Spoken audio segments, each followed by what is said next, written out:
Hey, it's Dianel. I realize it's been a minute since I have just made a video of me ranting about something for 15 minutes straight. So I was listening to Emma Chamberlain's most recent podcast episode, and she was addressing the rumors of her being extremely depressed and needing help. The gist of it was that she was basically frustrated that people were trying to sensationalize or dramatize her mental health for personal gain. And she talked about how she thinks TikTok is really toxic. And when I was listening to her speak about this, I was like, she's so right. TikTok is so incredibly toxic. And you know what? TikTok is a great app. It's the best social media platform there is. It's the most addicting. It's so fun. You can go viral out of the blue. It's a great time there. But it has a lot of faults, and I thought I'd get into a few of them today. So first, I kind of wanted to talk about the situation with Emma Chamberlain, because that's what made me want to make this video in the first place. I'm going to give a bit of context if you haven't seen those TikToks going around of Emma Chamberlain. So basically, Emma Chamberlain came out with a video recently, I think it's 2 videos ago, titled something along the lines of her being bored. There were a couple of videos. I saw a couple. There were probably dozens more. But there were a few videos where they were kind of acting concerned, which is fine, but they were acting concerned and they were kind of portraying Emma Chamberlain's most recent YouTube videos as a cry for help almost, and just painting her to be extremely depressed and needing help as soon as possible. But I watched those videos before I saw those TikToks, and I was like, wait, she seemed literally fine. I thought she was just bored. We're all bored. And that's not to discredit Emma Chamberlain's mental health struggles, because I know she's talked about how she does struggle with depression, but I didn't see anything particularly bad going on when I was watching those videos. And in her podcast episode, she literally says that she has been the most happy she's ever been in life, but people were kind of seeming otherwise. Isn't that crazy? How it's the complete opposite of what's actually happening, and she said that it literally made her feel worse and sent her into a depressive spiral, everyone kind of speculating about her mental health when she was literally fine. And the fact that there's people that do care and they do come from a place of concern, but most of the people that were in the comments or making those videos were kind of just looking to make things a bigger deal than they are, just to create speculation and to create drama just for their videos to get traction. It's Emma Chamberlain. So obviously, if you make a video about Emma Chamberlain struggling mentally, a lot of people are going to interact with that video, because a lot of people love Emma Chamberlain, obviously don't want to see her struggling. So people know this, and so people will go out of their way to make up something just so they can gain a little bit of clout on TikTok. And it's so crazy, because people will watch these videos and run with it. Even me, I said, I watched the video people were referring to prior to watching those TikToks. But then when I watched that TikTok, I was like, holy shit, is she okay? I thought she seemed fine, but I guess not. No.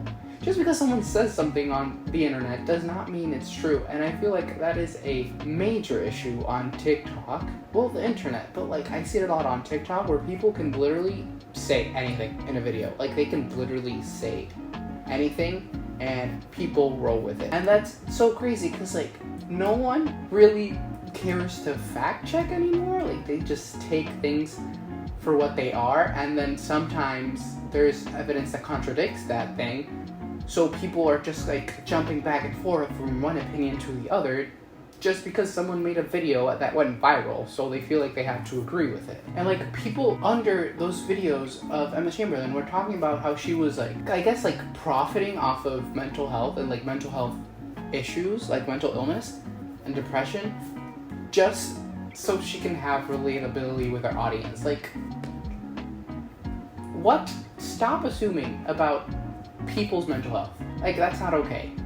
despite how famous they are. Like, cut that out. Just cut that out. Next, I wanted to talk about a meme that's going around recently, and it's not the meme in itself. The meme is funny, but more so the speculation that comes with the meme. So I'm sure if you're on TikTok, you are well aware of the video of Tana Mongeau being stopped by the paparazzi and asked about the Austin McBroom and Bryce Hall fight, where she's like, "It's not my beef, but we team Bryce out here."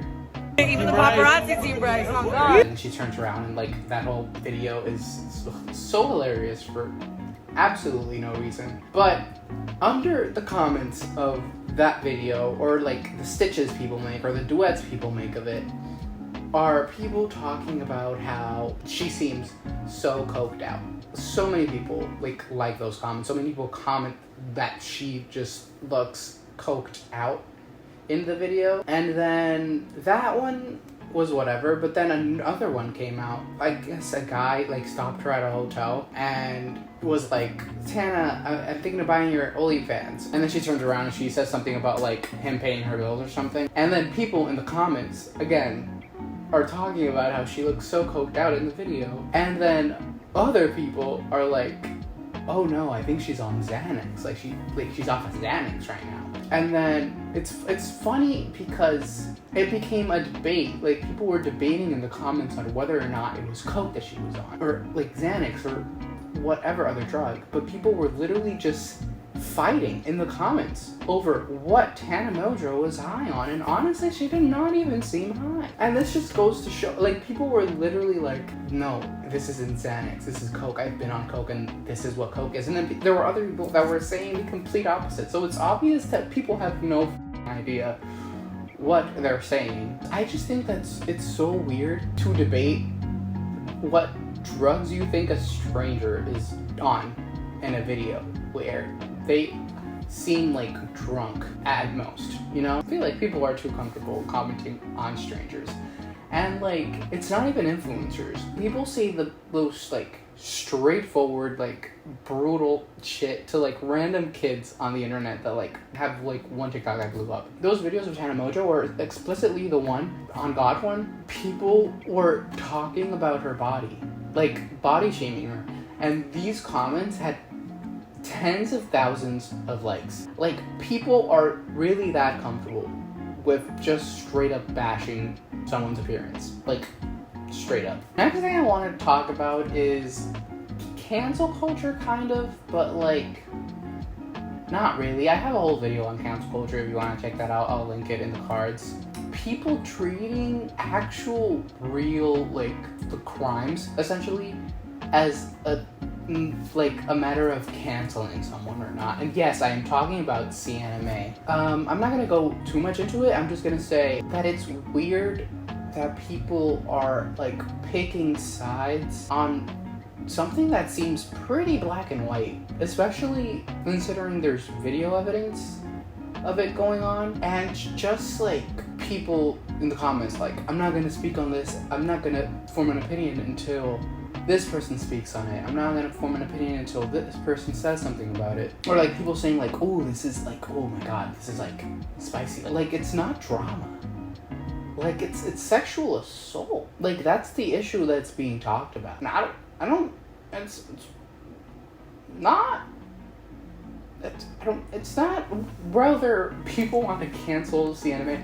Like, CNMA in her apology talks about cancel culture. And that wasn't an apology. I don't know why I even call it that. In her statement, she's so aggressive for no reason. Like, she's like mad. And one of the 13 parts of it, she talks about cancel culture and how people are only doing this because they are looking to cancel people. Cancel culture has become this thing where people don't even care to listen to the real like things. They just care to cancel people. And I'm like, girlie, you're right that people, a lot of the times people don't care about an issue at hand. Like, what they are looking for is to cancel someone, because that is like what the internet and TikTok has become, like this competition of like canceling people.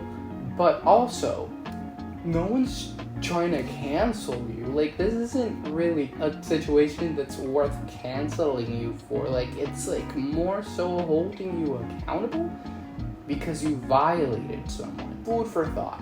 And also, now that we're on the topic of SA, the TikToks poking fun about the, like, James Charles situations, or like Zoe Laverne situations, and Tony Lopez, like those situations, especially the ones involving minors, like the TikToks, like, that make a joke out of it are kind of, como se dice, insensitive. A little bit. People are always like, oh, it's just a joke, it's just a joke. Like, yeah, it's just a joke.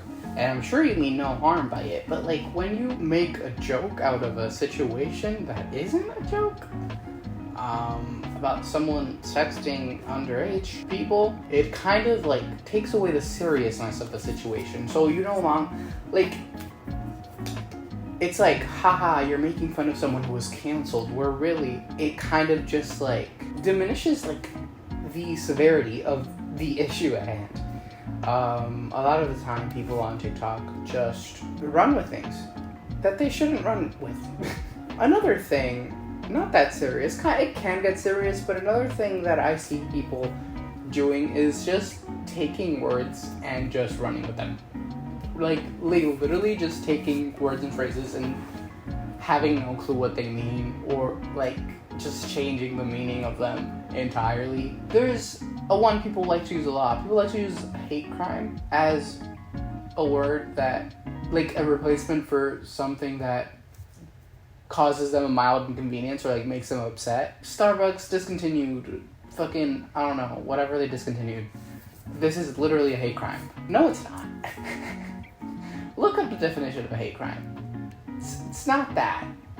It's not that. But yeah, other than that, there's a lot of other issues that TikTok has. These were just ones that I had on my mind recently, and especially after that podcast Emma Chamberlain came out with. I highly suggest you listen to it. It's sad. It's really sad just because of like the things that kind of like TikTok cost her, like in her own life, and just like it just like makes you reflect on like how we use like social media and how some of the things we do on it is harmful when we don't really see it. But yeah, like TikTok all in all has a lot of good qualities. There's just a lot we kind of all have to work on collectively. Will it get better?